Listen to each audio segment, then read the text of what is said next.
Halo Bunda, yuk ajak si Aktif berpetualang sambil belajar bersama Denkau.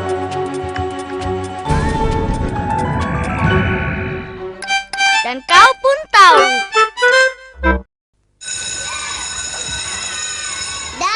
Kita tak bisa selalu ada di dekatnya untuk memberikan perlindungan bagi si Aktif. Tapi ada cara untuk membantu menjaganya dari bakteri jahat. Baru Denkau 5 Plus dengan Lactobacillus protectus membantu menjaga sistem pencernaan untuk perlindungan penuh si Aktif.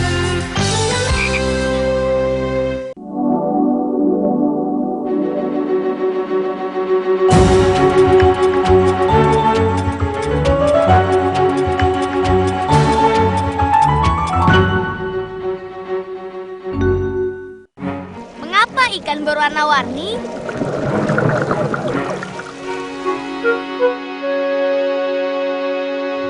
Jadi Whoops, bagaimana menurutmu setelah melihat semua ikan ini? Warna-warna mereka indah sekali.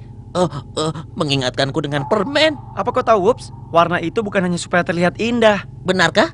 Jadi, untuk apa warna-warna itu digunakan, Adi? Yang paling penting adalah, berkat warna mereka, ikan biru itu bisa saling mengenali keluarga mereka. Wah, ikan itu lucu sekali. Kelihatannya seperti punya paruh. Dan itulah kenapa dia disebut ikan beo. Yang ini warnanya terang sekali, kuning biru hijau. Jadi dia ikan jantan, yang betina lebih berwarna hijau. Tapi dengan warna terang seperti itu, bukannya pemangsa manapun akan bisa langsung melihat mereka. Itulah kenapa mereka tetap di karang. Di sana mereka lebih terlindungi daripada di lautan terbuka. Iya, dan mereka bisa memilih warna yang lebih gelap warnanya, ya kan? Sebenarnya, ikan yang hidup di laut terbuka warnanya lebih netral. Mereka memiliki punggung yang lebih gelap, dan perutnya lebih terang warnanya. Itu masuk akal. Perut mereka tidak bisa berjemur ketika mereka berenang, benar kan? Bukan, itu digunakan untuk kamuflase. Lihat hiu-hiu itu. Dilihat dari bawah, warna mereka pucat sekali. Dan kamu akan mengira kalau cahaya itu berasal dari permukaan air. Dan dari atas mereka kelihatan lebih gelap, supaya mereka bisa bersembunyi di birunya laut. Lalu dia bagaimana? Dia seperti karpet berpola. Sebenarnya namanya memang hiu karpet. Dia biasanya berada di dasar laut, dan karena warnanya, dia bisa bersembunyi dengan baik. Wah, itu bagus sekali. Tapi aku lebih memilih ikan yang berwarna-warni seperti permen. Mereka tinggal di karang, dan warnanya lebih terang daripada ikan yang hidup di lautan terbuka. Tapi warna mereka juga digunakan untuk melindungi diri mereka sendiri. Tapi tidak semua manusia ingin memakan ikan berwarna-warni. Aku punya perasaan kita akan pergi ke ruang kendali melalui dapur. Sepertinya saat ini ada yang lapar. Oh, baiklah. Jadi semua pembicaraan ini membuat aku lapar.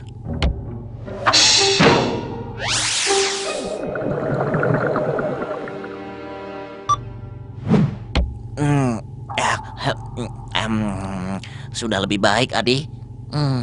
Coba lihat ikan kupu-kupu yang cantik itu. Sedikit aneh untuk mencoba dan menyembunyikan diri sebagai kupu-kupu untuk melindungi diri. Ada garis hitam yang menyembunyikan mata aslinya. Dan dekat buntutnya ada tanda hitam yang kelihatannya seperti mata yang besar. Kelihatannya tidak begitu. Aku menyamar jadi Indian. Aku tidak mirip sama sekali dengan kupu-kupu. Oh, ikan yang ada di situ. Dia lucu sekali ya. Apa dia selalu main petak umpet di karang laut itu? Itu ikan badut. Dia berlindung dari ikan lainnya dengan menggunakan tentakel-tentakel karang laut itu. Dengan warnanya yang lucu, apa mereka akan membuat karang laut itu tertawa? Sebenarnya, warna itu menarik bagi beberapa ikan yang biasanya dimakan karang laut tersebut. Ikan badut bisa memakan sisanya.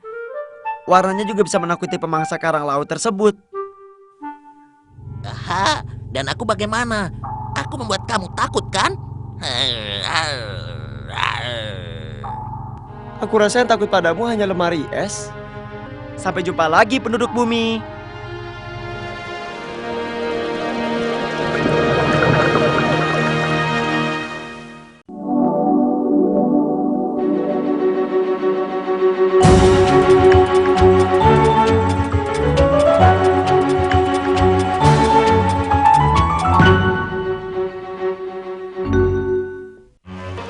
Apakah laut itu dalam?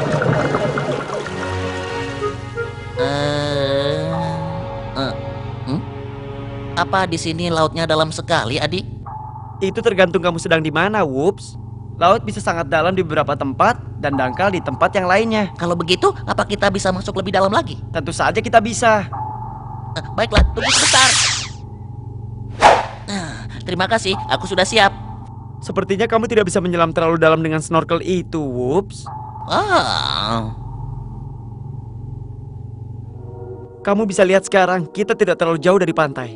Kita berjalan-jalan menyeberangi landas benua. Kedalamannya tidak begitu parah dan turun sekitar 152 meter. Dalam sekali kan, Whoops? Ini adalah landas benua yang menurun lebih cepat. Miringannya sekarang sangat curam dan mengarah ke palung laut, di mana kita bisa mencapai kedalaman 6096 meter. Di bawah laut, seperti halnya di tanah, kita bisa melihat bukit dan gunung. Dan juga ada deretan gunung berapi yang disebut pegunungan tengah lautan. Lahar di dalam air pasti tidak terbakar. Di puncak gunung berapi, ada retakan besar yang disebut jurang. Lahar keluar dari dalam bumi, ketika bersentuhan dengan air, maka lahar itu akan mengeras dan membuat lapisan kulit yang baru. Begitu, Whoops. Lapisan baru ini mendorong semuanya, walaupun dengan sangat perlahan. Inilah bagaimana benua bisa berpindah di lautan. Jadi benua-benua itu bisa berenang. Wah, aku bisa menggunakan benua-benua itu sebagai kapal. Lihat, ini Laut Atlantik. Dan di dasar lautan ada barisan panjang dari gunung berapi. Pegunungan besar yang terletak dari utara ke selatan. Dan di beberapa tempat tertentu, kita juga bisa menemukan palung-palung laut. Bagaimana mereka bisa jadi palung kalau mereka ada di bawah air? Tentu saja di bawah air palung-palung tersebut akan penuh dengan air dan tidak bisa dianggap sebagai palung dan... Ya ampun, Whoops. Palung tetaplah palung. Walaupun ada di dalam laut, palung-palung ini adalah palung terdalam yang pernah ada. Namanya Palung Mariana. Letaknya di lautan Pasifik dan dalamnya 10,9 kilometer. Kalau begitu cukup dalam ya. Apa kamu tahu gunung tertinggi yang ada di bumi ini? Namanya Gunung Everest. Tingginya 8.848 meter. Jadi Palung Mariana seperti gunung tapi terbalik dan lebih besar. Wow, jadi aku tidak akan pernah bisa menyelam ke dalam sana. Tentu saja kamu bisa, Whoops. Orang Prancis, Profesor Picard, turun ke sana pada tahun 1960 menggunakan kapal selam yang ia ciptakan sendiri. Aku mengerti, tapi pasti lama sekali dia sampai ke bawah. Dan aku harap dia membawa banyak persediaan, Adi. Tentu saja, sebagai contohnya banyak persediaan oksigen. Maksudku bukan itu, maksudku persediaan makanan.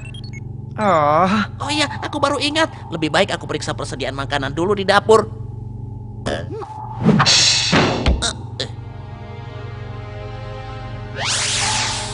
Baiklah, sampai bertemu lagi para penduduk planet biru. Ini salah satu tandanya. Rambut berkilau tanda ia cukup vitamin C dan E. Dan kau instant enriched mendukung 10 tanda umum anak bergizi baik.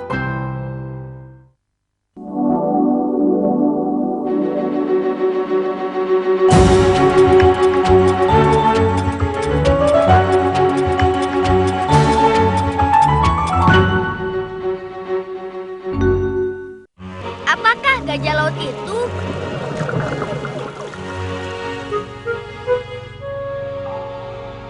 Kamu sedang apa, Whoops? Aku sedang mencari kueku, Adi. Di mana ya? Whoops, kamu harus berhati-hati. Kalau kamu terus makan seperti ini, tidak lama lagi kamu akan sebesar gajah laut. Dapat. Ini, lihatlah.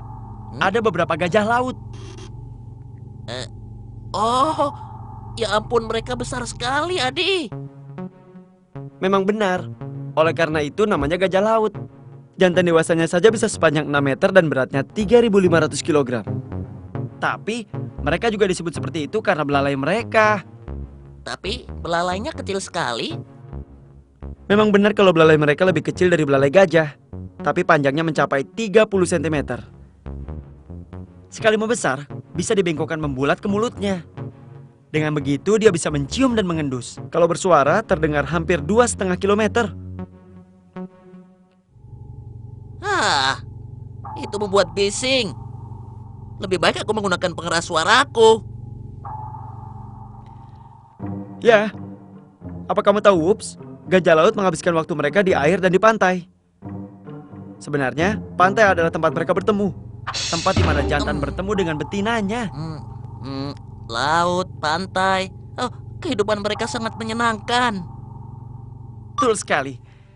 Mereka memang menghabiskan hampir sepanjang hari tidur di pantai.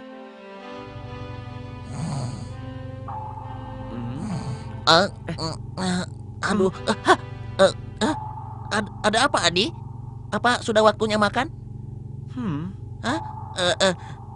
Oh, jadi apa yang dimakan oleh gajah laut, Adi? Mereka menyukai cumi-cumi, ikan, serta ikan hiu yang kecil. Apapun makanan mereka, mereka besar sekali. Haha, lihat saja yang satu itu. Ya, memang sulit bagi mereka untuk bergerak melintasi pasir. Di dalam airlah mereka bisa bergerak dengan nyaman. Sebagian besar waktu mereka tinggal di sana. Wow, aneh sekali. Sirip mereka kelihatan seperti tangan. Kelihatannya juga mereka punya kuku, Adi. Dan bukan itu saja. Setiap tahun sekitar bulan Januari, gajah laut berganti bulu. Dan untuk merontokkan bulu lamanya, mereka harus menggaruknya. Beritahu aku, Ani. Bagaimana kamu bisa tahu mana yang jantan dan mana yang betina? Itu mudah. Yang betina lebih kecil dan beratnya hanya seperempat dari yang jantan. Lalu yang itu apa? Itu bayi gajah laut. Setelah melahirkan, betina merawat dan menyusui bayinya sekitar 1 bulan. Setelah itu, mereka kembali ke laut dan anak-anaknya sudah bisa menjaga diri mereka sendiri. Dan lagi, mereka tidak akan berhenti tumbuh dan beratnya bertambah terus. Itulah cara kita mengetahui berapa umur mereka. Semakin besar, semakin tua. Dan sampai kapan gajah laut jantan akan hidup? Sekitar 20 tahun. Jadi, Adi, apa mereka gendut hanya karena mereka terlalu banyak makan? Tidak, jangan khawatir. Katakan saja memang alaminya mereka seperti itu. Oh. Baiklah kalau begitu. Sampai jumpa lagi penduduk bumi.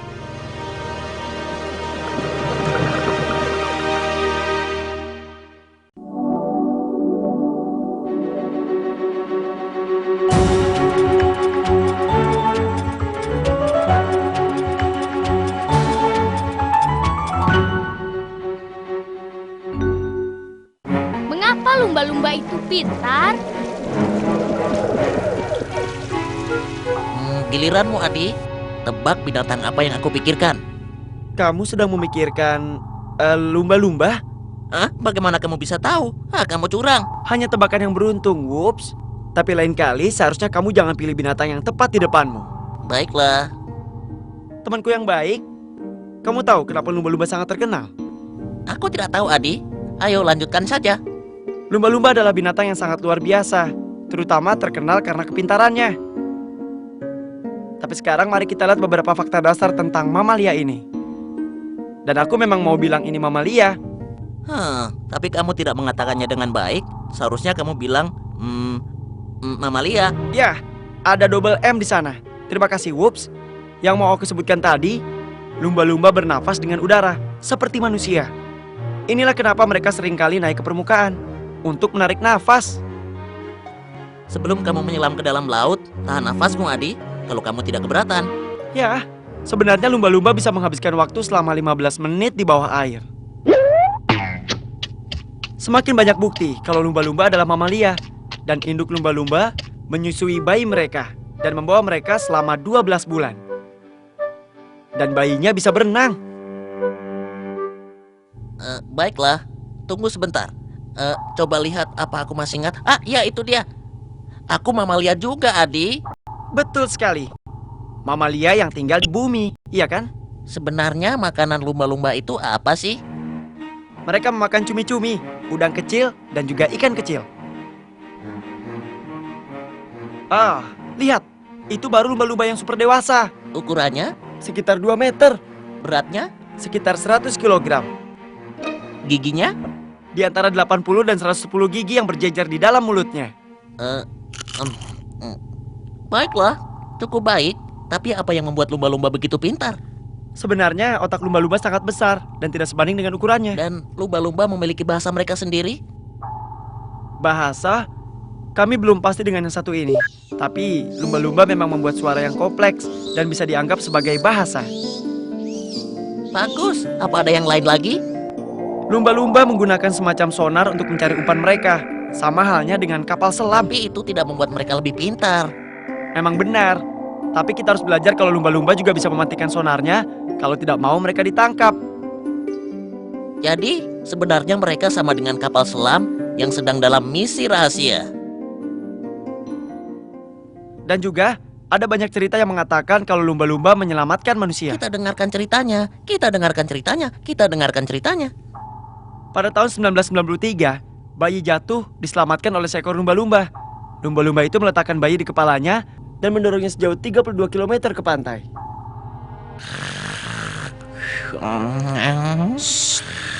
Sampai jumpa lagi penduduk bumi.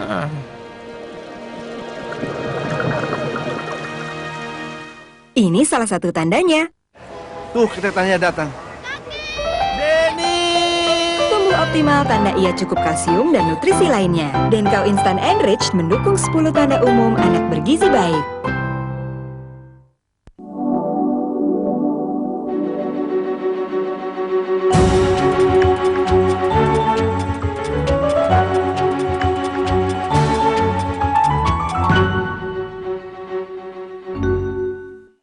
Apakah gurita itu?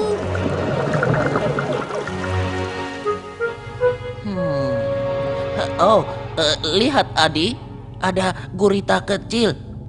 Kamu benar, Whoops. Itu memang gurita. Mereka bisa ditemukan di banyak laut seperti contohnya Laut Mediterania. Wow, kepalanya besar sekali. Dia pasti pintar sekali ya. Benar, gurita memang pintar.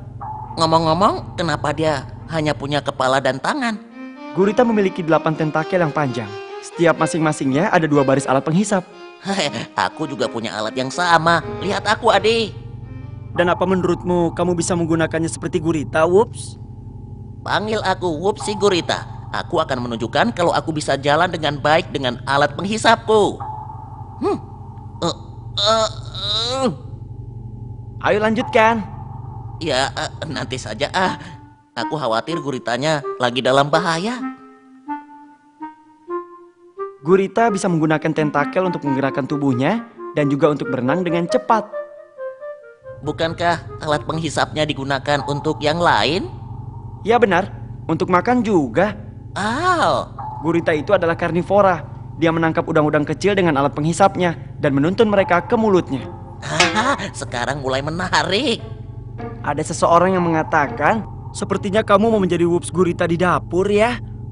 Itu ide bagus, Adi. Ayo, kita berangkat. Ayo. Aku sudah mengeluarkan es krimnya, Whoops. Cepat, kalau tidak nanti meleleh. Ayolah. Tunggu aku. Jangan habiskan esnya.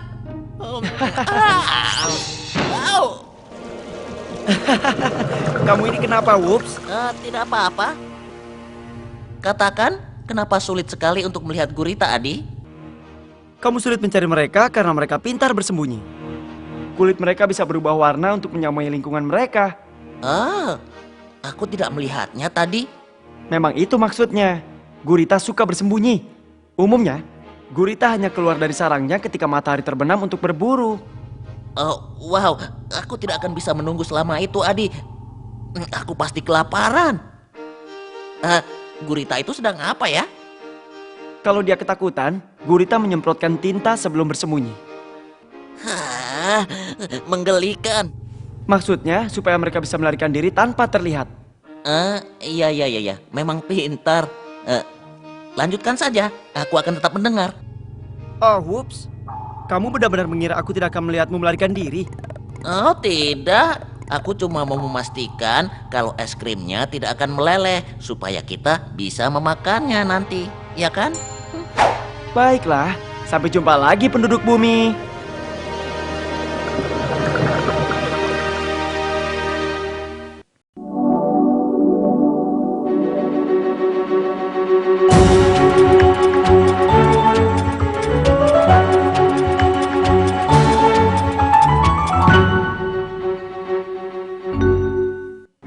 Bagaimana kura-kura laut hidup?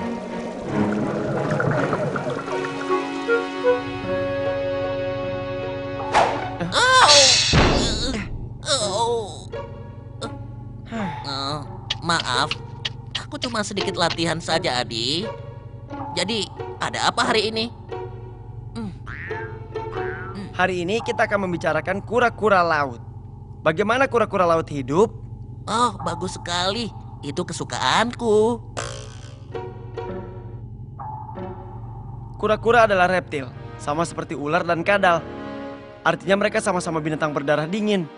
Tubuh mereka sama dengan suhu air. Contohnya, kalau termometer menunjukkan 17 derajat Celcius, suhu tubuh kura-kura juga akan sama, yaitu 17 derajat Celcius. Wow, mereka besar sekali. Kalau aku punya kura-kura di akuariumku, pasti kamarku akan penuh dengan kura-kura itu. Wow. Dengar ya, Whoops. Ada 250 macam jenis kura-kura. Kura-kura yang ada di akuariummu adalah spesies yang hidup dekat dengan sungai.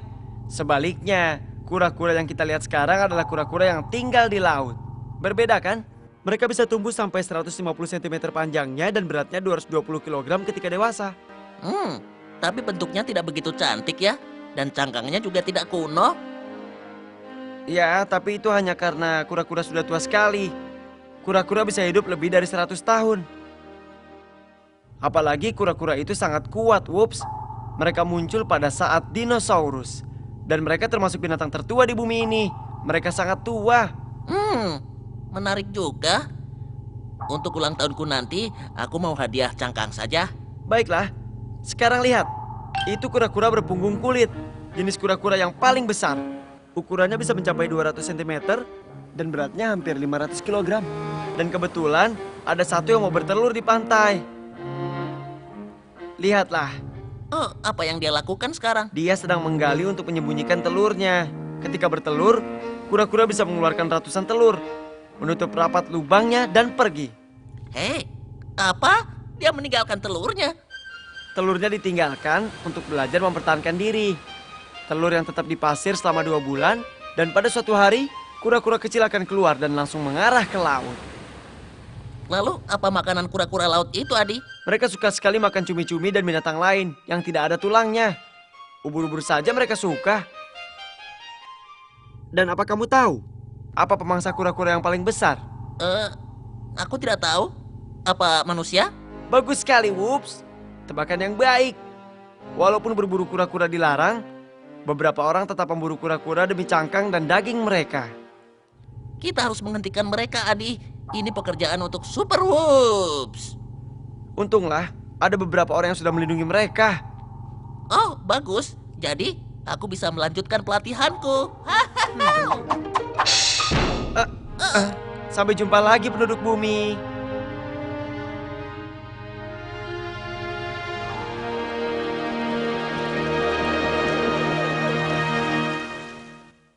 Ini salah satu tandanya. Ya. 105, 75011 400. Ya. 106, Konsentrasi penuh tanda ia cukup zat besi. Denko Coklat Enrich mendukung 10 tanda umum anak bergizi baik.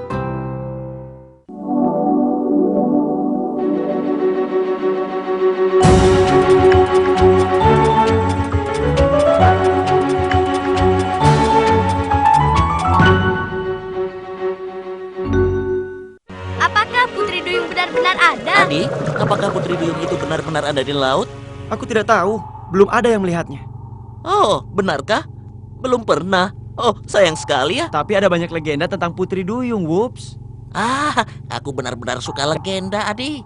Dan seperti semua legenda, ada kebenaran di dalamnya. Pelaut sudah lama mengira kalau mereka melihat Putri Duyung, padahal sebenarnya yang mereka lihat hanyalah ikan duyung. Ikan duyung? Ikan duyung adalah bayangan Putri Duyung para pelaut. Aku rasa Putri Duyung tidak seperti itu. Mereka kelihatan seperti sosis raksasa. Umumnya, ikan duyung bisa mencapai 3 meter panjangnya dan beratnya lebih dari 500 kg. Wow, itu berarti sosis super raksasa. Ya, kamu benar. Tapi sosis yang bisa berenang dengan baik. Tangan kecil apa yang ada di dekat kepalanya? Itu adalah sirip-sirip kecil yang membantunya berenang ke arah yang benar. Hebat sekali. Lihat, hidungnya di atas air. Tentu saja. Ikan duyung adalah mamalia dan mereka naik ke atas untuk menghirup udara, seperti lumba-lumba dan ikan paus. Jadi, ikan duyung selalu naik ke atas, seperti anjing laut. Bukan, karena tidak satu keluarga dengan anjing laut. Ya, kemarilah. Aku ingin menunjukkan sesuatu padamu, Wups.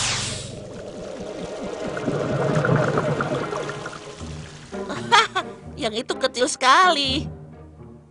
Iya, itu bayi dengan induknya. Apa kamu tahu kalau duyung hamil selama 1 tahun? Dan apakah nantinya mereka tinggal dengan bersama keluarganya? Itu tergantung. Terkadang mereka hidup dalam keluarganya, dan terkadang sendirian. Katakan, bagaimana caranya bisa menjadi sebesar itu, Adi? Aku tahu apa yang mau kamu tanyakan. Ini jawabannya. Ikan duyung adalah herbivora. Mereka memakan rumput laut dan juga ganggang laut. Terkadang mereka dikenal sebagai sapi laut.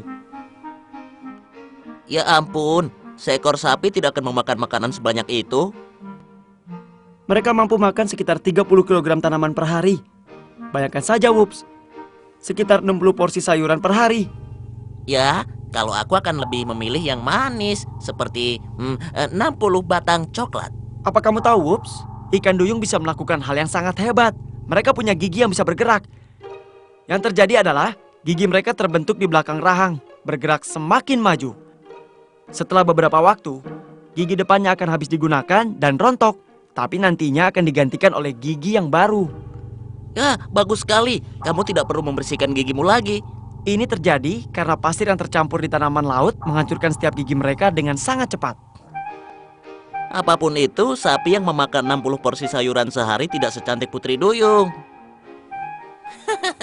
Tapi pada waktu dulu, pelaut melihat mereka dari tempat yang jauh. Dan terkadang duyung meneriakkan sesuatu, sehingga terdengarnya seperti raungan. Ya, aku rasa pelaut-pelaut dulu harus menggunakan kacamata, Adi. Karena aku pasti bisa langsung melihat mereka. Ya, kamu benar. Sampai jumpa lagi penduduk bumi.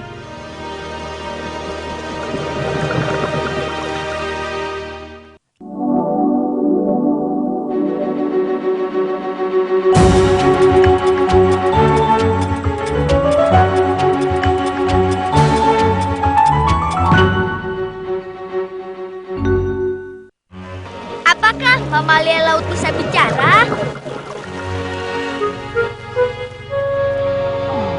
Ada apa, Wups? Adi, aku mendengar suara aneh. Aku tahu suara apa yang kamu dengar. Itu suara lumba-lumba. Hah? Lumba-lumba? Tapi suaranya seperti sedang berbicara. Mereka memang memiliki bahasa sendiri yang membantu mereka berkomunikasi dengan lumba-lumba lainnya. Jadi kalau begitu mereka bisa bicara seperti kita, dengan huruf dan kalimat. Para ilmuwan belum menemukan rahasia bahasa dari lumba-lumba itu. Lalu ilmuwan-ilmuwan ini, apa mereka tidak bisa bahasa lumba-lumba? Itu konsep baru. Sebenarnya, kita tahu kalau lumba-lumba mengeluarkan suara melalui lubang tiup mereka. Dengan kata lain, hidung yang terletak di atas kepalanya. Lihat Adi, aku juga bisa bicara dengan hidung. Sulit sekali untuk bisa mengerti kamu di saat-saat seperti ini ya, Wups. Lumba-lumba juga menggunakan suara itu untuk menemukan temannya. Wow. Oh ya, Wups. Mengagumkan, lumba-lumba bisa mengeluarkan siulan dan juga suara decakan. Suara ini diubah menjadi gelombang. Mereka bisa melakukannya. Gelombang ini, apakah seperti kalau kamu melempar batu ke air? Benar. Dan lumba-lumba bisa mengetahui lokasi mereka berkat gema yang dibuat. Dikenal sebagai echolocation. Mirip dengan kelelawar, mereka juga melakukan hal yang sama di dalam gelap. Tepat sekali. Dan lagi, lumba-lumba bisa menciptakan suara yang sangat tinggi sehingga bisa membuat mangsanya pingsan. Lalu bagaimana dengan ikan paus? Kita semua sudah pernah mendengar suara ikan paus, kan? Bagus sekali. Ikan paus memang berkomunikasi dengan berbagai campuran dengkuran, siulan, dan lain-lainnya. Oh, kedengarannya sangat aneh. Untuk ikan paus, yang jantan mengeluarkan suara untuk menarik betina dan menandai lingkungan kekuasaan mereka. Dan apakah kita bisa mengerti apa yang dikatakan ikan paus? Seperti halnya lumba-lumba, bahasa ikan paus masih misteri. Tapi kita tahu kalau setiap keluarga paus memiliki suara sendiri yang berubah sedikit setiap tahunnya. Hal ini membuat mereka bisa saling mengenali. Adi, kalau aku menyanyi, apa aku juga bisa menandai lingkungan kekuasaanku juga? Nah, Dan aku ini adalah... Wuh. Aku rasa kamu harus melatihnya sedikit, Whoops. Bagaimanapun juga dari jauh kami bisa mendengar suaramu kok. Bahkan lebih jauh daripada ikan paus. Sayangnya tidak, Whoops. Kami menemukan bahwa ikan paus bisa berkomunikasi dengan sesamanya, walaupun mereka terletak puluhan kilometer jauhnya. Ya ampun, kalau begitu aku harus bernyanyi lebih keras lagi. Tunggu, aku mendengar suara di dapur. Apa menurutmu ada seseorang yang mau memakan puding coklatku? Siapa yang tahu? Aku berhenti mencuri. Itulah Whoops. Sampai jumpa lagi penduduk bumi.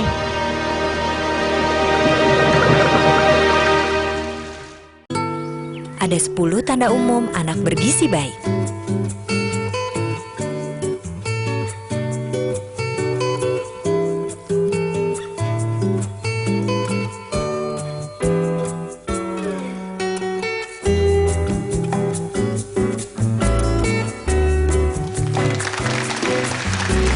Pastikan ya Bu, si kecil punya semuanya.